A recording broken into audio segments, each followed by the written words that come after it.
oyaki na Kimbangu ou bien na entrada ya Kapolodo na entrada ya Utanga so okoti na Utanga okobenga biso so outi nzela Golf Doge okita na Kimbangu na entrada ya Kapolodo nde okobenga biso mpe tokozwa biso toorige sila okomati na kati ya centre ya mosuku bobanga te boya vraiment nde solution. Numéro de téléphone à PC 935 05 64 20 935 05 64 20. Vous suivez de partout dans le monde entier, nous sommes revenus pour le compte de cette émission Boa Saoud, une émission uniquement de santé et une émission et pas beaucoup de réponses. Je crois que c'est le même décor que nous avons retrouvé parce que nous doutons qu'on ne change pas les petites égales et les autres ne sont pas docteur. Pour tout solo toujours. Semaine passée, bolanda ki ba mituna obande ba benga ki batuna ki na ngole to zongi to bité photo solo kana docteur par rapport ya ba question na bino ba papier bozomo na aussi mais ba question na mituna à travers ba numéro na biso ba texte boza kotinda par rapport à ce programme et le loza ki bodi parce que ba mituna za ya ba maladie presque nyoso ba bazaki surpris ya koyoka nzoka pe awa na boa sa auto traitaka diabète ba bazaki surpris ya koyoka que non awa na boa sa auto docteur traité infection bato baza surpris bato bakanisa tozalaka na hémorroïde te tobetaka nyonso na yango lelo tozongi soso comme mituna na ezalaki na barègle oyo nyonso botunaki bozwaki baréponse mais tozoki revenir quand même parce qu'il y a beaucoup de cas et cette émission est réalisée par Abba Vision donc Abba Vision merci à toi mais également à celui qu'on appelle Steve Vita oyo aigete siwadio tokobosana bongo te Patrick HD Iwewe parce que c'est l'équipe et merci à Maraville merci à frère Joël parce que bato tozokozana bango oyo chaque fois tozofandaka na bango tokotolo nazongi lisusu. Laisse-moi d'abord dire que non, cette émission est enregistrée depuis loin de la capitale angolaise mais diffusée dans Katia Télémonde qui n'est autre que la RTG à la Télépassion dans cette Florent Massamba Kyodo parce que coaching peut constamment musika voulais-je dire. Docteur Boitard. Boa tarde papa Jean Kanzi. Na rezongi lisusu lelo na cabinet nao. Oyambio pena na kombo na Kristo. Na kibudi lelo. Pour mitune leki trop. Mitune leki trop yango na yena lelo na cabinet na yokutu na kobisana téléphone parce que nazana ba question mususu ils appellent na niveau ya téléphone awa. D'abord moi le loba pour na bandeko toujours ndengo mesana comme ça bango toujours na moi ba le loba. Bon moi le loba na kopesa na bandeko na tondi bino na no bolandi molamu na bao nyonso bazuli bakwa kolanda biso. Mama la musa papa aya komiyoke. Papa la musa mama ye moko aya komiyoke. Na kosenga na bandeko soki bana mike bali wana parce eza émission mpona bakolo eza émission tozokende nango de manière zéro tabou soko mwana moke ayali ti okotisa mwana chambre po ete mokolo azala libre afanda ala na émission na malamu.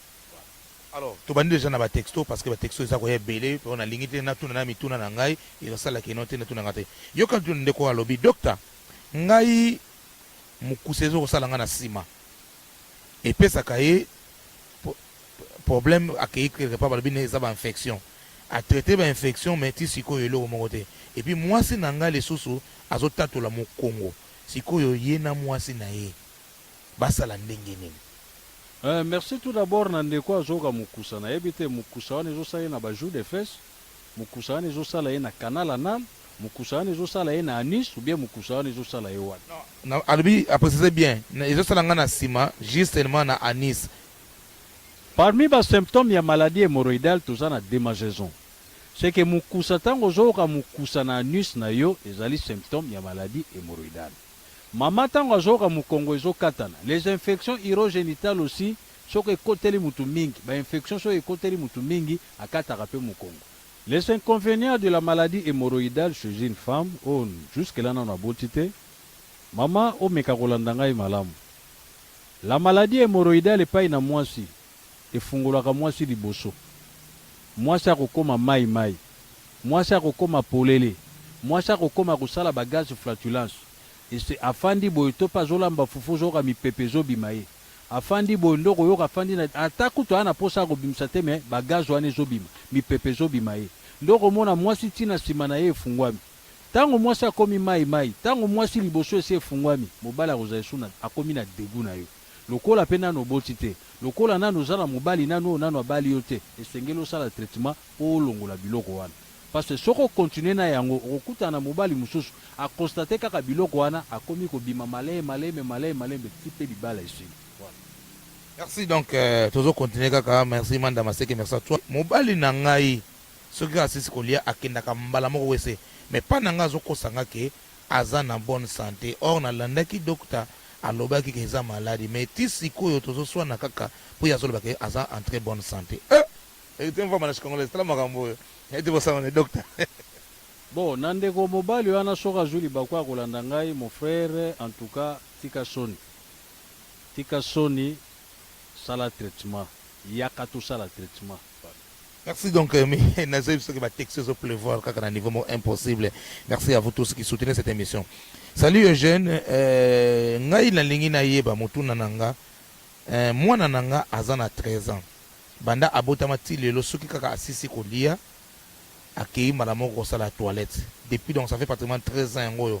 Mais jusque là tu constates anomalie moko ya cinéma te to ya ba toilette ou bazolo ba genre ba nia bantaba. Est-ce que effectivement ça hémorroïde ou bien car mais aussi une intervention mususu? Mais symptôme ya makasi kutu yango na bino bozo vivre. Mutu asisi kolia kenzongo, asisi kolia kenzongo, c'est anormal. Mutu tango ake kolia ifwa pema, digestion sala malamu po nzoto ya la malamu. Mais ndenge ni ka yo soko le okembala moko kwa libate zoko tezo bino. C'est que maladie hémorroïdale yali. Mwana ana ese busala ke lavage intestinal. Ese olandela ka vraiment oyeba vraiment alimentation ya mwana wana. Ese mwana wana otungola kai. Yebite. Parce que to alaka ba mama ta tozokola no azo ufuna bo sangisi bino azwi bino azotala mutu nyonso na sima. Ah o azana pota libumu. Na moni pena sima na yeba pota ezoki. Na moni sima ne komi rouge makasi pota pende se salami. Ese babiloko wana yo sala kango. C'est ça le grand problème. Tango moni babiloko wana symptôme ya munene yango wana.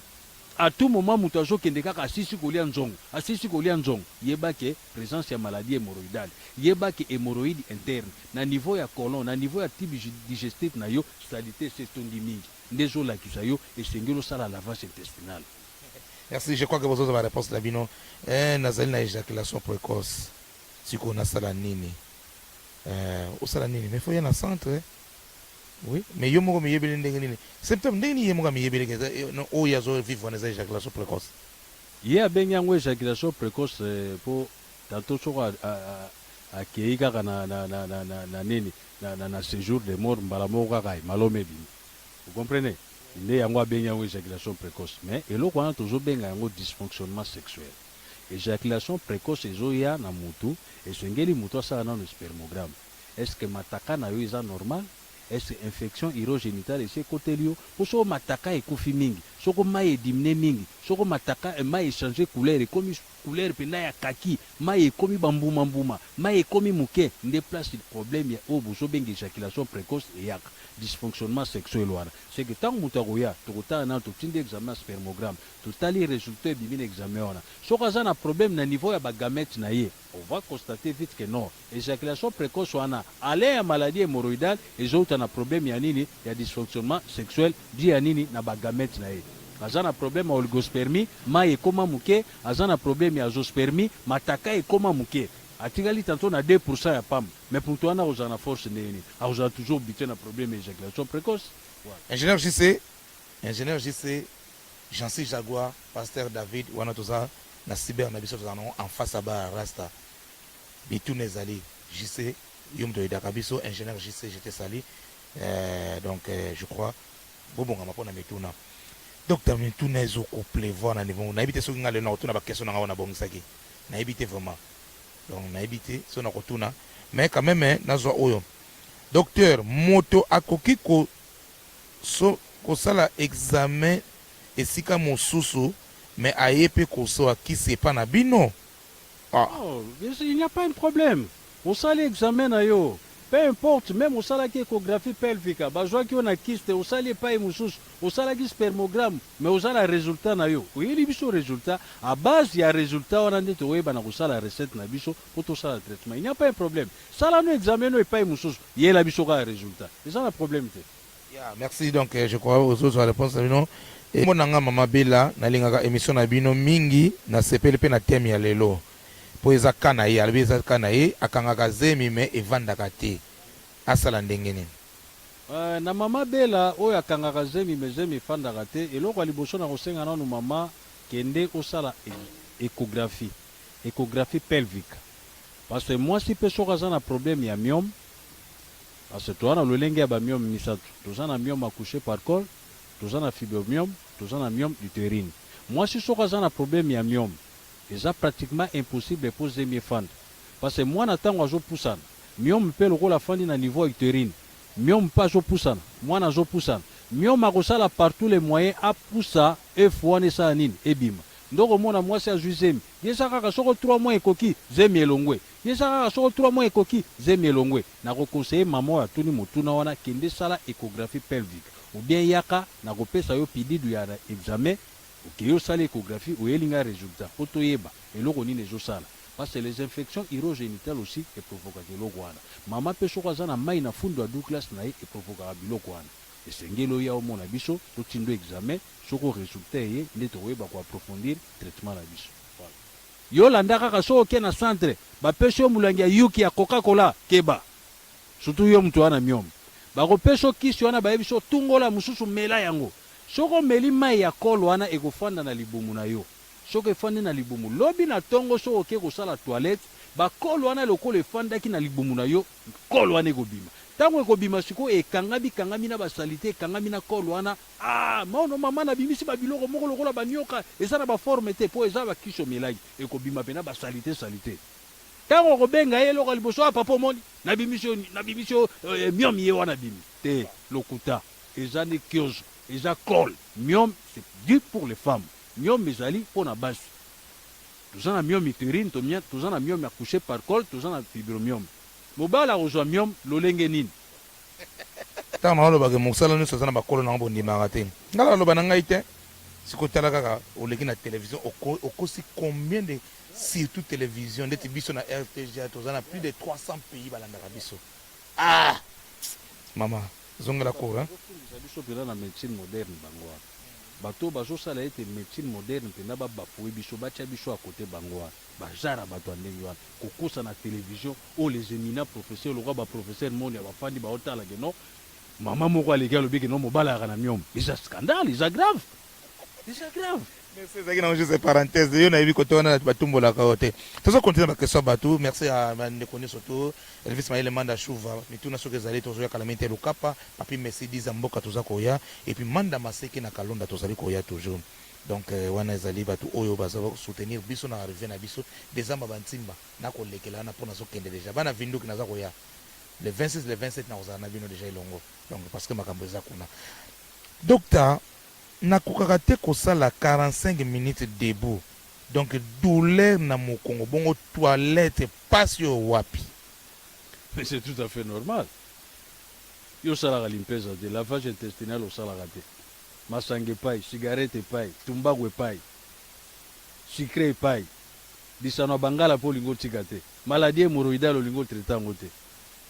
Yo mobile ozoko osala 45 minutes debout te. C'est pas chose habituée na maladie hémorroïdale. Ba veine na yo c'est comme dilaté. Hôtel mandengeni. Et sengelo ça la traitement pour nzote zonga na bokasi na. Lokola yo koka kosala 45 minutes debout te. C'est pas chose habituée na problème hémorroïdal. C'est comme ça. Voilà. Journaliste pona nini ozopona ba question ya misusu ozobwakisa en tout cas makambo eza ngai naza na problème ya ba règle ebimaka te na mbula moko mbula mosusu règle ebimi mbula mosusu règle ebimaka te mama oyo aza na problème ya ba règle interopida to mpe perturbation ya ba règle komitungisa te mama na ye na kisi ya makasi ya lévitique nakosenga nanu mama ntango koya na kotinda osaelanga échographie po toyeba problème nini ezodérange oyo ezosala ete ba règle wana okóma na ménopause précoce.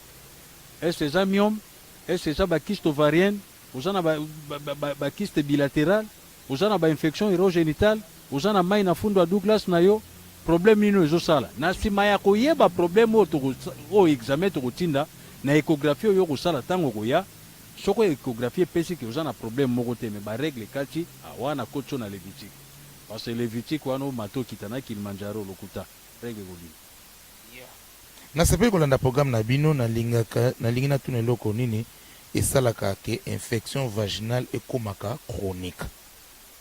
eloko ezosala ete infection vaginale epai na yo mama ekoma chronique pas ozwakela yango traitement te ou bien oza na multiples partenaires ou bien ntango yo ozosala traitement pour combattre les infections urogénitales epai na yo mwasi na bainfection na yo wana ekoma chronique nanu osisi traitement te mozokutana na papa mpe azwaka traitement te tantôt mpo oza na bamultikasha baleki ebele o multikasha oyo ya São Paulo o multikasha oyo ya Palanca multikasha kapolo multikasha oyo jaenda infection ekosilo ndenge nini yo ozozwa traitement tika nanu bamultikasha wana mpe ifo basala traitement mais yo moko ozozwa traitement ezosila te okei mpe kuna na elanga oyo multikasha kolinga sala nini asisa elanga na ye azwa mwa moto ayebi ke mbabula ye ifo na yotola infection osila ndenge ekozala toujours chronique yango tozosenga ifo ya tosala traitement vraiment naza na mtel 2 naza na mtel 1 oyo eza vraiment très efficace naza na ovile naza na moseka mwana 15 ans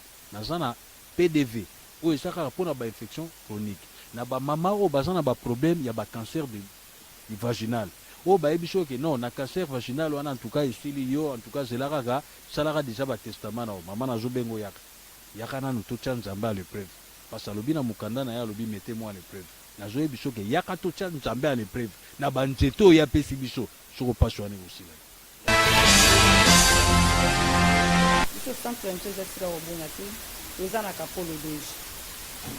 kapolo doge mutu nyonso oyo ayokaka palanka lelo oyebi ke palanka soko oyebi palanka ezali siko lokola central esika nyonso yo outi la oyo outi liboso ya sanator oza lokola moto ozoya na sanator soki na sanator ozwi transport ya bakita kosi la ozwi transport ya bakita kosi nde tokoyeba kobenga biso po toyebi biso ya directif ndeni tokosola na chauffeur oyo akomema yo oye nde tokoyebisa ye nde esika oyo akotika ya partaka polo soko oyebi kozaka polo te mais là outi banzela golf doge babenfica bakote nyonso wana barocha nyonso banzela wana ya kota golf nde okoyeba kokita kaka na kimbangu wana apartir ya kimbangu nde tokoyeba kobengi biso nde tokopesa directif ndenge nyo tokokotola na patalaka polo doge wana nde eza directeur ya pembeni mpona koyeba kopesa toka na biso ya nzela ndenge nyo tokoyeba bon baprix na biso vraimen wana so balobi mpona baprix wana nde bakoki komona yango nde plus likolo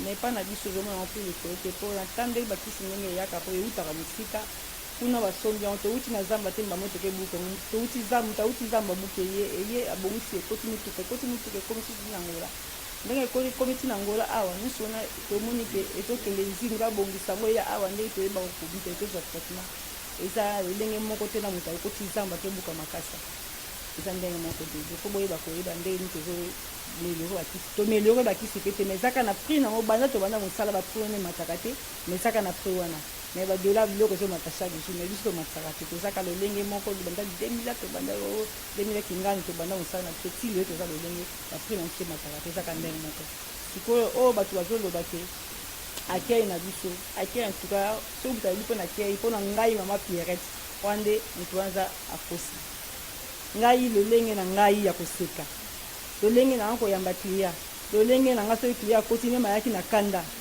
esengeli na mona maseka souri na epa na ngai ndeke pesa nga kitoko souri na eda ya moninga nde toseka nde tosolo liti na suka akoloba va merci simanda bimi na lolenge wana va po ngai souri na nga nasekaka ntango nyonso na pasi nalinga te pasi aya na kanda meme oyo bamisusu bavandi na salon azoloba ndenge moto azowumela azofinga azoloba me mpa na ngai namona yango eza nango ria mpo aya pasi koloba lolenge miso ya lingi koloba sukasuka mpe akoti na kati osolomi mpe bien abimi mpe na ndenge moko abimi olingo lela okolela kofi olomide marché central yoka mwana na yo bravo flamand énergie chimale Eugène Kanza, les dérangeurs de la presse. Eugène Kanza, les dérangeurs de la presse. Rejoins-moi, Bosté. Sakana kilo yokolemba, ukosongela ngala koya. Ils ont la préoccupation moko boye. Maman moko azali servante de Dieu. Aza marié. Mais na ko kozala ki marié na yo wana, et ko sala ki yena mobile baso yo kanate. Ça fait pratiquement 3 ans ngoyo. Et na 3 ans oyo fête sala marasouté. A remarqué douleur na côté libélé accueilli pa ya munganga ba bise kenote akomi na début ya cancer ya sein. Mais bango balbi que ils a provoqué par manque ya fête.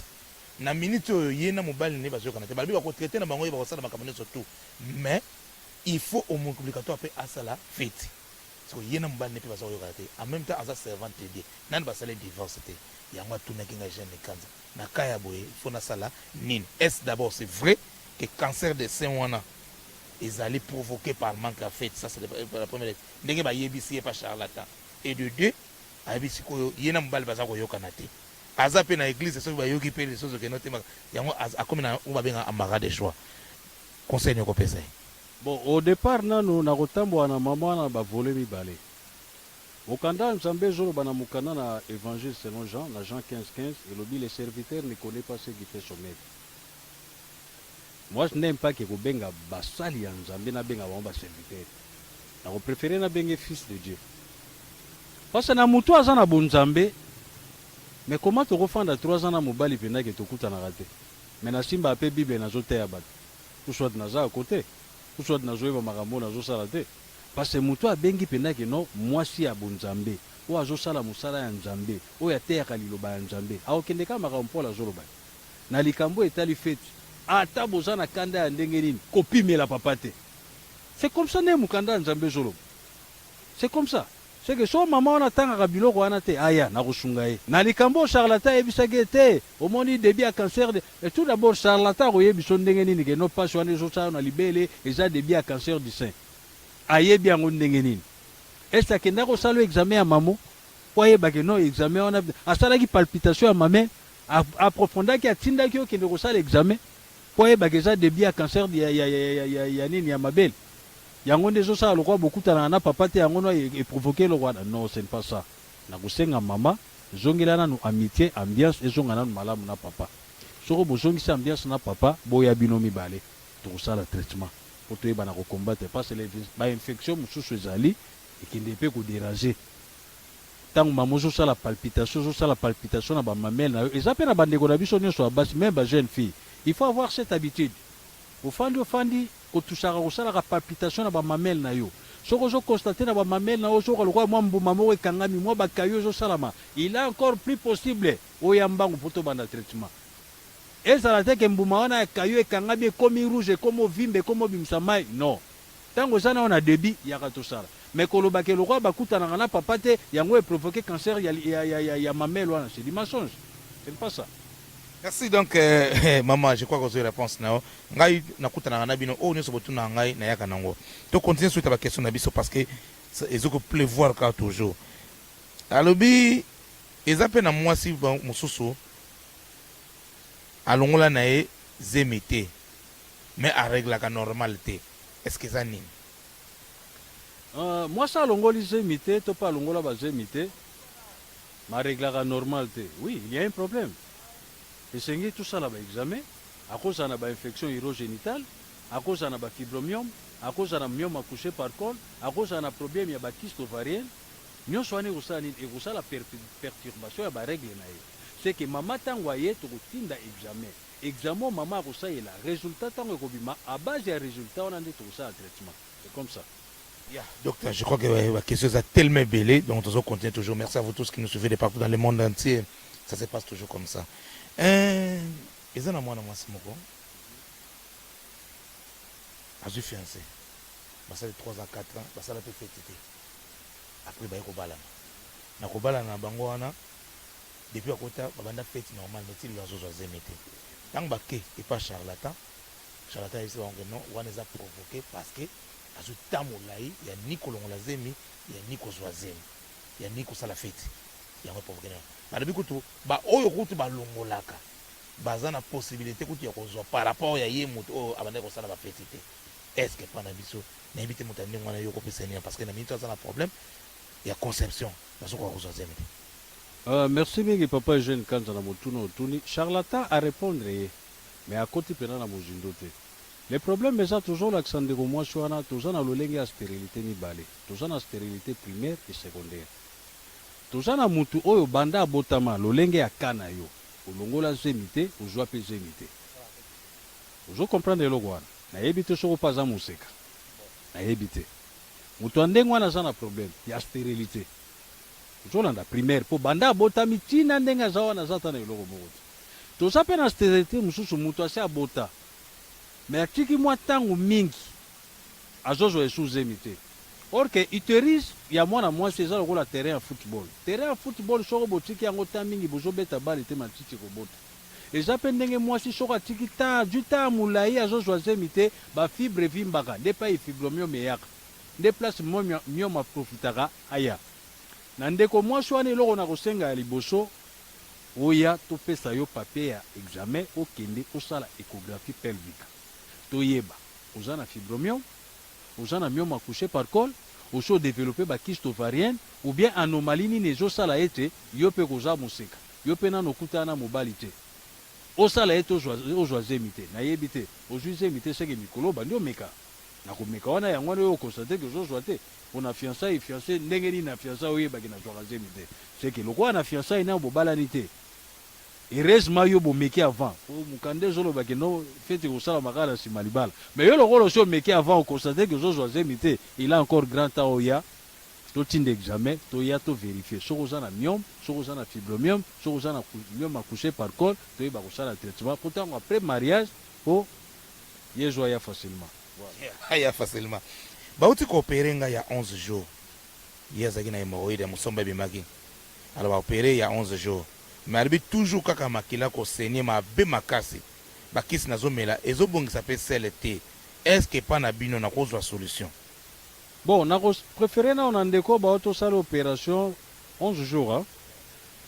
Zongela nao bato basalaki opération avant oya epai na biso po topesa kisi oyo ya kokata makila zongela nano bato wana oyebisa bango ke banda boopera ngai bokata ngai veine hémorroïdale bokata ngai obia type digestif na ngai lokola ebandaki kobima libanda bokata yango makila ekataka ngai lisusu te makila ekoma kobima nga pampam bayeba eloko nini ezoprovoke yango osoko bayebi eloko wana obia bazwi solution te ndoko oyepa na biso mais après 11 jours oyo mutu mosusu asalaki opération nayebi veine nini oyo akati kuna te oyo ngai naso jardin naso esokisi na peso non zongela ye yebisa eke bando okatanga musisa wana osalanga opération makila ekataka te avant oyepa na biso voilà. Est-ce que après kobota retour ya barègle ekoprovoke mpe hémorroïde après avoir kobota ntango ezalaka après 3 mois na retour ya barègle bandi est-ce que ekoprovoke mpe hémorroïde? Non, retour à la règle n'a rien à voir avec la maladie hémorroïdale. Tolobi, symptômes moussous, surtout maladie hémorroïdale, et je vois quand même basi ya zemi. Pour moi, si je suis na zemi na kilo ya zemi, ba veine koma dilaté. Moi, si je suis zemi, tango azo kende kobota, pousser, tango azo forcer na ko pousser wana soka boti, soka azwa ki traitement ya malamu te, soka kota ki wale ya malamu te, soko ba mama ba kolo penda ba pusana ki pembe na yete ya kobeta ye mai ya ko traiter malamu, ya kozwa ba kisi penda po tungola nzoto songa penda sembe. Après, maladie hémorroïdale koya, parce que ba traiter ki yote, ba préparer ki yote. Lokola yo peke impolitesse epai oswanisa babukilo nyonso kofinga bamama bakolo wana basundolaka yo bakipaka yo te yango wana okomi na baproblème ya maladie hémorroïdale chronique esengeli oya po tosala sikoyo traitement voilà. Merci Albi, est-ce que c'est normal na mutu oyo azobela hémorroïde azwa traitement lokola injection sclérosante ou bien photocoagulation par infrarouge, est-ce que c'est normal? Bon, moi je fais la médecine naturelle, hein. Moi je suis un phytothérapeute et moi je traite à base de plantes naturelles. Moi je n'ai rien à voir avec la photo, la coagulation, moi je n'ai rien à voir avec ça. C'est que moi je conseille, vous venez, nous faisons la recours à l'authenticité. Toujours il y a une valeur ancestrale, toujours il y a une casa, on a une valeur en casa. Nous avons besoin de pas de rayon. Non, chez nous il n'y a pas question de rayon, chez nous c'est la feuille. Ouye racine, ouye écorce, ouye to traiter yo à base de ma plante naturelle. Nalingi quand même na sungandeko wana eza nango bien. Lelo yo ka ba terme minene wana ba photo coagulation so ba injection mais bobosa na te. Nazo rappeler en 2015 to uta ko ya kamoko na centre na biso o basala ke insémination so nini par rapport à zemi na niveau Chine. Obi lelo conséquences nango. Vous vous rappelez encore? Oui, très bien. Très bien. Neba biloko yango yango toujours peksa. Osoko yoki batangelo zemi na insémination o batangelo baterma makasi ebangisi yo lokolo monaki no wana pena la tima neta mike pena bandi ba français minene minene bien non pena c'est fini. C'est ça. Neba problème place de zozo. awa biso c'est mikasa, awa biso c'est racine, awa biso c'est écorce. Eloko mususu te oye nzeto toyebi tokotraite na yango. O baka o te yaka na médecine naturelle basalo insémination et pas la biso ya la te. Et pas na ngana ko traiter kyste, et pas na ngana ko sisa myome, et pas na ngana ko sisa stérilité pa ina mobali, alaki na maite na traiter hémorroïde, na traiter infection, et sili na pesi kisi ya reproduction spermatozoïde, mobali akomi capable ya kopesa mama mokumba. Et ça te que au moins rayon moko boy le kakuna bacho rayon. Non. Ah to ça la médecine naturelle. Voilà. Salimi sama soft. Salimi sama soft, salimi sama soft. Parce qu'on a problème belle kuna. Chiko le collègue qui est phytothérapeute. Alors, docteur, Balobi, mais docteur, dans tout ça, comment vraiment se débarrasser de ces hémorroïdes? Comment devons-nous faire pour se débarrasser de ces hémorroïdes? Merci Mingi Nandegwa Tunu Motuna, comment pouvons-nous faire pour se débarrasser de ces hémorroïdes? Au départ, tout d'abord, c'est pratiquement impossible. Il y a la veine hémorroïdale na kati nzoto na ye. Parce que veine hémorroïdale est innée, tobota magana yango. Mais le problème est que tu as une douleur hémorroïdale ou tu as une maladie hémorroïdale. Comment se débarrasser? Comment tu as la poto ma maladie hémorroïdale? Et l'eau quoi liboso? Lavage intestinal. Et l'eau quoi mi balé l'alimentation. Parce que tu as commis kolia psychologiquement. Au moment où tu banda tongo ti pourquoi aller tala kwanga munene na evida. Accompagner le logo moko supputé. Or que kwanga na kati azata na iloko moko ya valeur nutritive te. Kwanga na kati nezaka amidon na amidon. Kwanga wana ya munene tango liaki na evida wana ekei kofanda kwanga nyosho akokende kofanda na colon nde place constipation ezoya. Constipation tango ekokoma tango bani okenge kosala ba toilette ya makasi. Toilette ya makasi comme ozongisa veine hémorroïdale, maladie hémorroïdale et inflammation ya veine salami. C'est que l'alimentation saine. Kokima nanu babilialia, ba chorizo, ba kejo, ba nini, ba biloko nyonso ememaka o kibi kingandi, o kibi kina. Surtout ces kibs là, ndezo memelaka biso ba malade. Parce que ba mama na biso to ba bana kolambi la biso na bamboka. Ezaka kalambi soso, oyoki pena soso kaka na tomate, ba biloko eza naturel, bio. Bien sûr, ba maladie hémorroïdale alaka, mais ce n'est pas ndenge to wana ngo sikoyo. Sikoyo jeune nyonso azolelaka maladie hémorroïdale. Moi, la signe sur maladie hémorroïdale. Dû à nini alimentation erronée. Babiliali otozolia. Mutuye pena soko ale matabela tayo ka biente. Oko ka pena tala matabele bele. Mais matabela wana kota forme. Oko pe matabela wana ba jutala ba kibi kiri. O te joa soko wana soko honcha soko nini ali chango lisusu. Zo ba biloko wana assaisonné ngo pena na ba biloko ba engrais chimique wana excès na yango. Les alimentations erronées. Ils ont ça été maladie hémorroïdale et tikabisote. Masanga. Ils ont ça été maladie hémorroïdale et tikabisote. Tabagisme. Ils ont ça été maladie hémorroïdale et tikabisote. Excès de partenaires. Ils ont ça été maladie hémorroïdale et tikabisote. Lelo zao, lobi ozao, lelo na Jean, lobi na Jacques, lobi na Nijo, lobi na Ejo, mais lobi na Abba, lobi na Joël, mais finalement oza mutubi oza nyama. Venouana, mikolonio sokako kendeke mpukele, maladie hémorroïdale ko tiko ndenge. C'est que mutu tango zana ko pesa discipline na santé na yo, ozo pesa discipline na nzoto na yo, alimentation na yo, komela mai mingi, kolia très bien, kosalaka lavage intestinal. Kokima mingi masanga, kokima mingi ba sucré, tabaku tika yango, cigarette tika yango, drogue tika yango, maladie hémorroïdale ko tika yo. Mais yo tango za bité na kati ya biloko wana nyonso. Yo mwana mwasi soko bizo beta diamba mwana mobali akosa. Ako beta ta 4 plis et s'il ajoute la mulangi ya whisky à l'andis. Bongo hémorroïde ko tika ndenge. C'est ko tika yo te, et ça pratiquement impossible. Merci. Donc tu refalo za la kaka pour makambo vraiment habité na banine. Aba tika matabela balobi tika ba poso medicine bino na ba wese so bo sangani kuna donc tibo lingi poso awa docteur solo ba maître Jomali na lo basoni maître Jomali nzamba ba maître na lo basoni mutu ndeko muso lobi tango nini hémorroïde to manque ya sel et même kana crise de constipation répétée.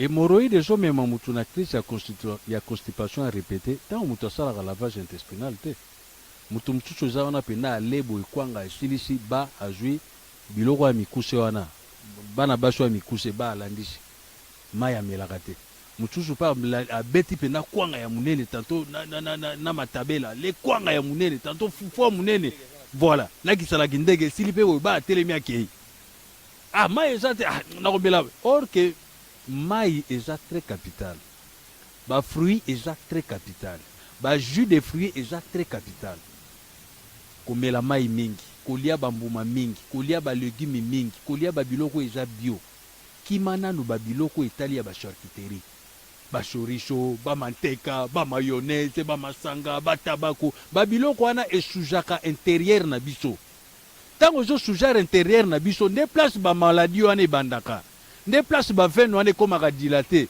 nde place omonaka baconstipation ya répété ebandi esengeli nano contrôler alimentation oliaka ndenge nini oliaka psychologiquement oyo ofandi banda ntongo ti 18 heures olekwanga na piso mpo kaka journée eleka esilisi botango olekwanga na piso wana baye ozwi sachet ya whisky ofinifini yango olandisi sachet ya whisky ale locomotive na loboko ezosunga mpe bafeti balobi biloko wana oyo ezopekisana na mikolo ndeti mwa soki 2x moko ebi misusu mikolo eza na kafe na kati bato babenga babe jeune kanza yo na docteur na bino o éléphant o etubola calchon o nini yango biso mikolo oyo yango ezosunga.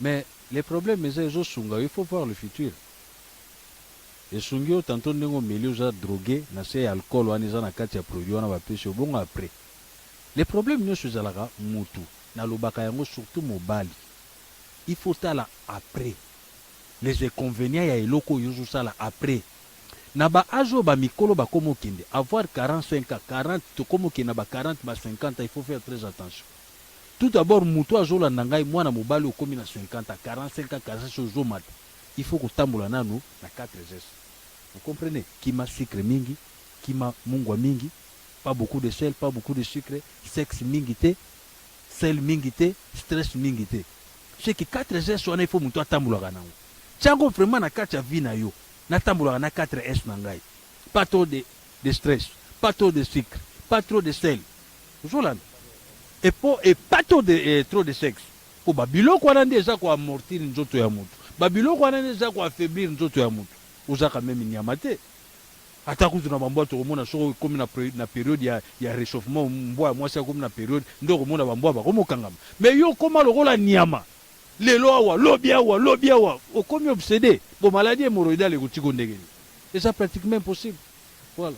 Si donc alors docteur tokomi vana suka émission na biso ndenge ndeko ndo wana tunaki mutu azotola traitement hémorroïde soki en même temps azosala savon est-ce que créer problème non mutu azozwa traitement hémorroïde soki kuta azosalela savon na kosukola pena na nsima c'est très capital eza très bien parce que ennemi ya maladie hémorroïdale to mpe ennemi ya hémorroïde ezali bangenza salito etikalaka na anus na biso surtout na bato baa na kati ya bazamba oyo bazosala bacorte marde oyo baobomba na kati ya zamba asilisi nzongo papier eza te azwa ata likasa te baasieti na se bangenza wana nde ennemi mpena ya maladie hémorroïdale c'est que salite wana ezotikala na nsima no lokola yo sukolaka na savon te bapota mpe eza na bavene hémorroïdale na yo salite oyo etikali na nsima ekofavorize les infections érogénitales esala nini ekota mpona motoki na salite oyo bangenza etikali ezofavorize maladie esala nini ekota Jansi Jaguar yebisa pasteur David na lubango ke awa mese mayele ngate mna batizaki ye babike no te a défendre chaque fois donc ça dit balobi depuis mission yaki en tout cas bato sentir que nous te savoir donc alors ça n'est fini pour aujourd'hui merci à Vision c'est lui qui a assuré la réalisation de cette émission bamtoma nyonso na bosani te Moses Moke Francisco na Siloé na pesi bandeko nyonso pe ba Jesus nyonso o bazwami kati na ba station nyonso ezwami na kati na mboka Luanda pesi bango nyonso moto pe na libota na ngai mobo ezwami na mboka Congo na moni wana mon grand frère propre to pe mwana ngai Yamba Ejo na moni mwasi na ye na moni libota na ngai nyonso voilà pesi bino nyonso mbote na bandeko oyo na pesi to pe na zai ko pesa là je vois Ejo avec sa femme na mwana ye Safiana na pesi bino nyonso mbote voilà. Donc nous faisons la couverture médiatique hein province nyonso tout ya Angola Mobimba tout m'a très prochainement merci à toi Abba Vision. Merci à Gete Siwadio Oyo et à Steve Vita. Merci à Steve Vita. Merci à Patrick HD.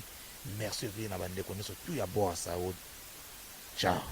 Okoyaki na kimbangu ubie na entrada kapolodo na entrada ya utanga so okoti na utanga okobenga biso so uti nzela golf doge okita na kimbangu na entrada kapolodo nde okobenga biso mpe tokozwa biso toorige sika okomati na kati ya centre national bobanga te boya vraiment nde kozwa solution. Numéro ya telefone apesi yango 935 05 64 20 935 05 64 20 mosusu 931 21 32 27 900 na bandeko nyonso balikolana ngai bandeko na ngai na kati ya menonge na kati ya lishasa namonisi partout ozali kozomona ngai ndeko na ngai na katanga papi satana lizaiki toyoka ngai omona ngai yango apesika mbote bandeko na ngai motela kino shao.